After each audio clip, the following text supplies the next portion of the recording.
Hey everybody, so here we got some lights on the EVA pod. I'm really psyched about this.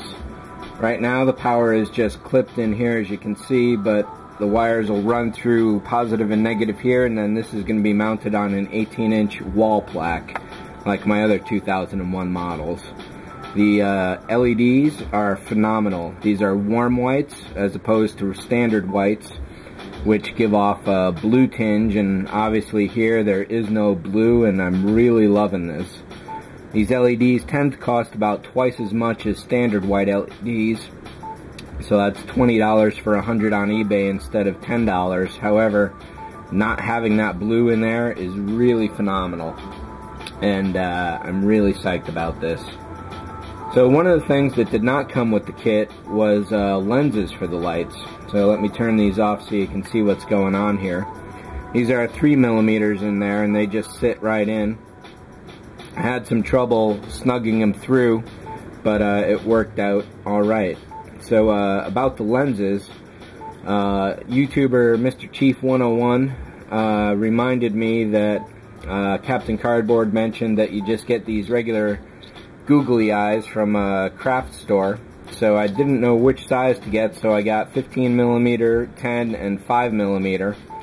And it turns out the 15mm is the absolute perfect size for these. Excellent quality. They sit at the exact correct depth for the actual studio ships, and it's freaking awesome, that's for sure. So I do need to get another pack of these. I think this was $1 for 10 or so. And this might have been $2.50 for 100. I'll never use all of those. Or maybe this was $2.50 for 100. And this was $1. I forget, but I definitely need a few more packs of these. So what I'm going to do is, for painting, is to protect these lenses, I'm just going to use the standard eye. Tape it in there, maybe like a little rubber cement or something, just to hold it in and block the area off. After that, this has to, or even before that, this has to be painted silver to help out with the reflection. On HAL's eye here, I had thought these 5mm were going to be really good. And do I have one laying around? I thought I did. No, it looks like not. But basically this 5mm is the exact size of the hole, so it kind of falls through. However, taking this 10mm here and sticking it behind works out perfectly because it gives a great diameter. Let's see if I can get this here. Not that this is necessarily going to be visible on the video camera, but the depth and the angles and the curvature is all perfect this way. So what I'm going to do is rig this up with some fiber optics. There'll at least be like one red in there for the pinpoint of the eye. Technically, HAL's eye has several colors in there, a white center with a yellow halo surrounded by red and then black. So, and then of course there's multiple lenses in HAL's eye too, and those are not going to be duplicatable. Unless maybe I can stick one of these 5mm in here to just kind of give the illusion. We'll see about that. I got some time for that, and I have to figure out exactly how to mount this in there, so that'll be a trick. It turns out that these 15mm eyes are also going to be perfect for putting back here on these areas to simulate the scoops involved. So here's another one where there is a scoop and another one. For whatever reason, these two fronts and this one do not have them. So I'm just going to glue those back there, and that'll be all set. I'm probably going to put a piece of black velvet behind here to enclose the space, excuse me. And I think that's mostly it. I got to stock up on some more magnets so I can make these earmuffs detachable if I ever need to get inside there. And once the arms go on, those are going to be really great. I think I already mentioned how I had to rebuild this one from scratch out of brass.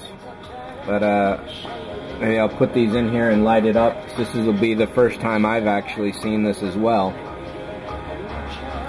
And in a second I'll talk about the baby pod, because I was able to do some work on that as well. So that's definitely the effect. I'm really psyched about this. So over on the BabyPod, I had initially wired these LEDs up for this one, but they were too dim. So I think that for the relative size, these should obviously not be as bright. So these should be bright enough for this, but you know, I still have a lot of wiring to do there. So this will be sealed up, and what I'll be doing for the power is, let me turn this music down a second. I love the Cowboy Bebop soundtrack, but there's a few songs that really blow the levels out sometimes. So on these, the 5mm googly eye works perfectly for that, so those will sit in there well. A single strand of fiber optic for HAL's eye, and what I think I was just about to talk about was the earmuffs and how I was going to power this. And I don't have the earmuffs nearby. Damn, oh well. Well, basically on this guy, my idea is to drill out one of these thruster holes. I'll put a brass tube through that, so the wire will run out through the side, and then this will be mounted with the antenna module on the wall to make a complete set. So these are definitely going to start moving now that I got the wiring done for this, and I'm totally in love with the look of that. It's really, really great, if not just about exactly the way it was in the film. So I just got to make sure that the LEDs themselves are centered and straight and true, and that will be that. It's the body work is pretty much finished. There's like some minor sanding and filling to do here and there, but this is ready to go to a final paint, just a standard gloss white. I've got to order the custom decals for it at some point, and that will be the very finishing touch on it. So I'll have to break out the wall mount plaque and start working on that as well. There's a little more body work to do on this guy, but again, it's pretty easy stuff. It's just a matter of maintaining the curvature that I'm worried about. So I think that's about it for this one. So some good progress will be forthcoming. See you soon.